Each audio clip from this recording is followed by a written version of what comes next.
Hi friends, எல்லாருக்கும் வணக்கம். பக்கத்து வீட்டில் ஒரு ஃபேமிலி இருந்தாங்க.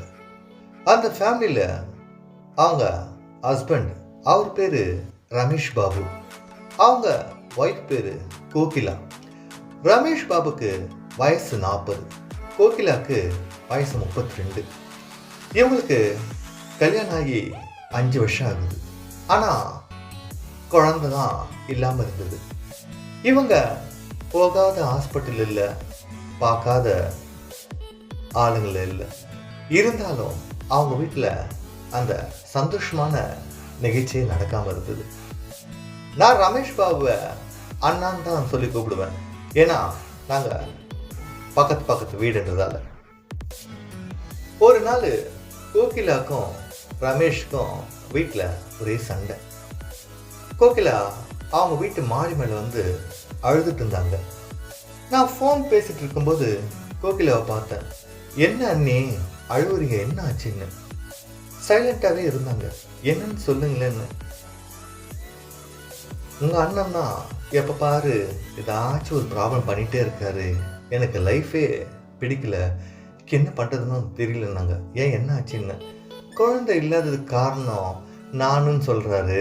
அவர் என் கூட சரியாக பேசுறதும் கிடையாது, எப்பயும் ஆஃபீஸு அதுவே தான் இருக்காரு. என் கூட நல்லா பேசினா தானே அதை பற்றிலாம் யோசிக்க முடியும் அப்படின்னு கோகிலா சொன்னாங்க. சரி அண்ணி, நான் அவர்கிட்ட பேசுகிறேன் அப்படின்னு சொல்லிட்டு சொன்னேன். ரமேஷ் பாபு சண்டே ஆனால் ட்ரிங்க்ஸ் பண்ண வெளியே போவார். ஒரு நாள் என்னையும் கூப்பிட்டாரு, வாடா போயிட்டு வரலாம் அப்படின்னு சொல்லிட்டு. சரி இவர்கிட்டயும் பேசணுமே, இதுதான் நல்ல சான்ஸு, இந்த சமயத்தில் பேசலாம்னு சொல்லிட்டு நானும் அவரும் பாருக்கு போனோம். பாருக்கு போயிட்டு ட்ரிங்க்ஸ் பண்ண ஆரம்பிக்கும்போது நான் கேட்டேன், என்னண்ணா அன்னி கூட எப்போ படம் சண்டை போட்டுகிட்டே இருக்க, என்ன ஆச்சுங்க. இல்லைண்ணா எனக்கு ஆஃபீஸில் ஏகப்பட்ட ஒர்க்கு, அந்த இதில் இவ பேச மாட்டுற அப்படின்லாம் சொல்லிட்டு இருக்கா, என்னடா பண்ணுறது, எனக்கு அண்ணியை பார்த்தாலே ஒரே இரிட்டேட்டிங்காக இருக்குது, எனக்கு அவகிட்ட போனாலே எனக்கு பிடிக்கல அப்படின்னு. ஏன்னா அண்ணி நல்லா தானே இருக்காங்க, அப்புறம் என்ன அப்படின்னு. உனக்கு பிடிச்சிருக்கா அப்படின்னு கேட்டார். எனக்கு தான் பிடிச்சிருக்கேண்ணா, பார்க்க நல்லாவும் இருக்காங்க, நல்லாவும் பேசுகிறாங்க, அப்புறம் என்னென்ன. அப்போ வேணால் ஒன்று பண்ணேன், எனக்கு அவகிட்ட எந்த ஒரு ஆசையும் இல்லை, தேவையும் இல்லை, நான் பேசாமல் ஒன்று பண்ணட்டுமா அப்படின்னாங்க. என்னென்னா, என்னால் கொடுக்க முடியாத சந்தோஷத்தை உங்கள் அன்னிக்கு நீ தரியா அப்படின்னு. நான் என்னண்ணா சொல்கிற, நீ ஏதோ ட்ரிங்க்ஸ் பண்ணிட்டு பேசுகிற மாதிரி இருக்குது அப்படின்னு. அதெல்லாம் இல்லைடா, நான் உண்மையாக தான் சொல்கிறேன், எனக்கு அவன் மேலே ஆசையே இல்லை, வீட்டில் சொன்னாங்களேன்னு தான் நான் இவ்வளோ மேரேஜ் பண்ணிக்கிட்டேன், எனக்கு அதில் எந்த ஈடுபாடும் இல்லைன்ட்டு. இந்த விஷயம்லாம் நான் எப்படி போய் கோகிலாவில் சொல்கிறது. சரிண்ணா, இது நமக்குள்ளே பேசுகிறது நமக்குள்ளே இருக்கட்டும், நீ யார்கிட்டையும் சொல்லாத அப்படின்னு சொல்லிட்டு நாங்கள் வீட்டுக்கு வந்துட்டோம். வீட்டுக்கு வந்ததும் ரமேஷும் கொஞ்ச நேரம் வீட்டில் ரெஸ்ட் எடுத்துட்டு இருந்தார். அதுக்கப்புறம் அவர் அவங்க ஃப்ரெண்டு வீட்டுக்கு போகிறேன்னு சொல்லிட்டு போயிட்டார். கோகிலா எங்கள் வீட்டுக்கு வந்தாங்க. வந்ததும் பேசினியா அவங்க அண்ணன்கிட்ட அப்படின்னாங்க. பேசினேன் நீ என்ன சொன்னார். இல்லை அவருக்கு அந்த ஒர்க்கு பிஸியாக இருக்கார்ல, அதனால தானா, வேறு எதுவும் இல்லை, எல்லாம் நாளாக சரியாயிடும் அப்படின்னு. நான் எப்படி சொல்கிறது, இவர் இப்படி சொன்னான்னு சொல்லிட்டு அப்படின்னு கொஞ்ச நேரம் பேசிகிட்டே இருக்கும்போது நான் கேட்டேன், நீங்கள் ஸ்கூல் படிக்கும்போதோ காலேஜ் படிக்கும்போதோ எதுவும் லவ் எதுவும் பண்ணலையா அண்ணி அப்படின்னு. இல்லைடா, ஏன் அப்படின்னாங்க. இல்லை இது அரேஞ்ச் மேரேஜ் தானே, நீங்கள் வீட்டில் சொன்ன மாப்பிள்ளையை கல்யாணம் பண்ணிவிட்டு உங்கள் லைஃப் நல்லா இல்லையே, சப்போஸ் நீங்கள் லவ் பண்ணிட்டு இருந்தீங்கன்னா உங்கள் லைஃப் நல்லா இருந்திருக்கும்ல அப்படின்னு. அதுக்கு என்னடா பண்ணுறது, இப்போ தான் கல்யாணம் ஆகிடுச்சு, இப்போ போய் நான் யாரை லவ் பண்ணுறது அப்படின்னு கேட்டாங்க. நான் ஒன்றே கேட்டேன், அண்ணி உனக்கு விருப்பம் தான் சொல்ல, உனக்கு எப்படி இருக்கணுமோ அந்த மாதிரி நான் இருக்கிறேன்னு. உடனே கோகிலா, என்னடா என்கிட்ட போய் இப்படி பேசிட்ட அப்படின்னாங்க. இல்லை நீ எனக்கு என்ன சொல்கிறதுனே தெரியலன்னு சொல்லு அப்படின்னாங்க. இல்லை அண்ணனுக்கு உங்கள் மேலே ஆசையே இல்லையா, ஏதோ வேண்டாம் வெறுப்பா வீட்டில் மேரேஜ் ஃபிக்ஸ் பண்ணாங்கன்னு சொல்லிட்டு தான் பண்ணிட்டாங்க, அதனால் உங்களை பார்த்தாலே அவருக்கு ஒரு மாதிரி இரிட்டேட்டிங்காக இருக்கான் அப்படின்னு. நிஜமாவா சொன்னான் அந்த மாதிரி அப்படின்னாங்க. ஆமாம் அண்ணன்னு. சரி அவனே அப்படி சொல்லிட்டப்புறம் எனக்கு மட்டும் தேவைகள்லாம் இல்லாமையாக இருக்கும்.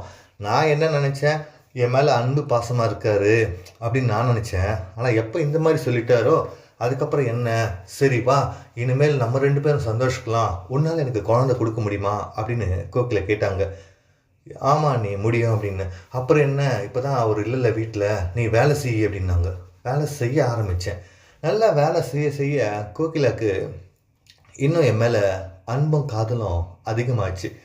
அப்போது நான் கேட்டேன், என்ன இன்னைக்கு ஒரு நாள் தானா அப்படின்னு. உடனே கோகிலா சொன்னான், இல்லை அவன் தான் ஆஃபீஸ் போயிடுவான்ல காலையில், அதுக்கப்புறம் வேற என்ன எனக்கு வேலை, நான் வீட்டில் தானே இருப்பேன், நீ எப்போ வேணாலும் வேலை பார்க்கணுன்னா வந்து பாருனாங்க. நானும் எனக்கு நேரம் கிடைக்கும்போதெல்லாம் வேலை செய்ய ஆரம்பித்தேன். பொதுவாகவே பெண்கள் பார்த்தீங்கன்னா வீட்டில் சந்தோஷத்தை எதிர்பார்ப்பாங்க. அந்த சமயத்தில் சரியான கணவன் அமையாத போது என்ன ஆகுன்னா அவங்களுக்கு ரொம்பவே டார்ச்சர் ஆகும் மனநிலையாக. என்னடா இது, நம்ம கல்யாணமாக ஆயிடுச்சு, நமக்கு ஃப்ரீடமும் இல்லை, இவனும் நம்ம சந்தோஷப்படுத்த மாத்துறானேன்னு சொல்லிட்டு அந்த மாதிரி சமயத்தில் தான் பக்கத்து வீட்டு பையன்கிட்ட இல்லை அவங்க ஃப்ரெண்டுக்கிட்ட எல்லா விஷயத்தையும் ஷேர் பண்ண ஆரம்பிப்பாங்க. எந்த விஷயம் நம்ம ஷேர் பண்ணுறோம்னா அவங்க சொல்லும் போதே நம்ம புரிஞ்சுக்கலாம். எந்த பொண்ணு வந்து வீட்டில் வந்து திருப்தி அடையாமல் இருக்கோ அது அவங்க ஃப்ரெண்டுக்கிட்ட எல்லா விஷயங்களும் சொல்ல ஆரம்பிக்கும். எனக்கு சந்தோஷமே கிடைக்கல, வீட்டில் நான் எதிர்பார்த்த மாதிரி இல்லை, எனக்கு சந்தோஷம் வேணும்னு கேட்க ஆரம்பிப்பாங்க. அந்த மாதிரி கேட்குற பெண்கள்கிட்ட நம்ம முழுமையான அன்பையும் ஃப்ரெண்ட்ஷிப்பையும் அவங்களுக்கு தேவையான சந்தோஷத்தையும் நம்ம கொடுத்துட்டே இருக்கணும். எப்போவுமே நம்ம யோசிக்கக்கூடாது.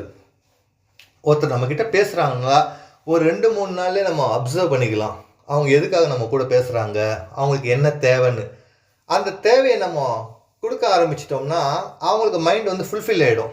இது வந்து இந்த சந்தோஷம் நம்ம வீட்டில் கிடைக்கல, இவங்கிட்ட கிடைக்குதுன்னு சொல்லிட்டு நம்ம எப்போ எதிர்பார்க்குறோமோ அந்த சமயத்துலலாம் அவங்க ஃபோன் பண்ணிகிட்டே இருப்பாங்க. அந்த சமயம் வீட்டில் யாரும் இல்லைன்னா நமக்கு வீட்டுக்கே வர வைப்பாங்க. பொதுவாக எல்லா பெண்களுக்குமே ஆண்களை பிடிக்கும். ஆனால் லைஃப் பார்த்தீங்கன்னா யாருக்கு ஆசை இருக்கோ அவங்களுக்கு சரியான மனைவி கிடைக்காது, கணவன் அந்த மாதிரி கிடைக்க மாட்டான். யாருக்கு ஆசையே இல்லையோ அவங்களுக்கு அழகான ஒரு ஆள் வந்து லைஃப் பார்ட்னராக வந்துடுவாங்க. இவங்க எதிர்பார்க்குற சந்தோஷத்தையும் அவனால் கொடுக்க முடியாது, அவனும் அவங்கக்கிட்ட ஓப்பனாக சொல்லவும் முடியாது. இப்படி தான் பாதி பேர் லைஃப் போயிட்டே இருக்கும். ஆனால் என்ன இருந்தாலும் நம்ம பக்கத்து வீட்டு எதிர் வீடு நமக்கு தெரிஞ்சவங்க இந்த மாதிரி சுச்சுவேஷன் இருக்கும்போது, அதுவும் நமக்கு ஃப்ரெண்டாக இருக்கும்போது நம்ம தானே அவங்கள சந்தோஷமாக பார்த்துக்கணும். நம்ம எந்த அளவுக்கு வேலை செய்கிறோமோ அவங்க லைஃப் லாங்காக நம்ம கூட இருப்பாங்க. ஓகே ஃப்ரெண்ட்ஸ், இந்த வீடியோ உங்களுக்கு ரொம்ப பிடிச்சிருக்குன்னு நினைக்கிறேன். மறக்காமல் சப்ஸ்கிரைப் பண்ணிக்கோங்க, லைக் பண்ணிக்கோங்க, ஷேர் பண்ணிக்கோங்க. உங்களுக்கு எந்த ஆக்டர்ஸ் வீடியோ வேணுமோ நீங்கள் கமெண்ட்டில் போடுங்க, அதை வச்சு நம்ம கதையை ரெடி பண்ணிக்கலாம். டேக் கேர் ஃப்ரெண்ட்ஸ், பாய்.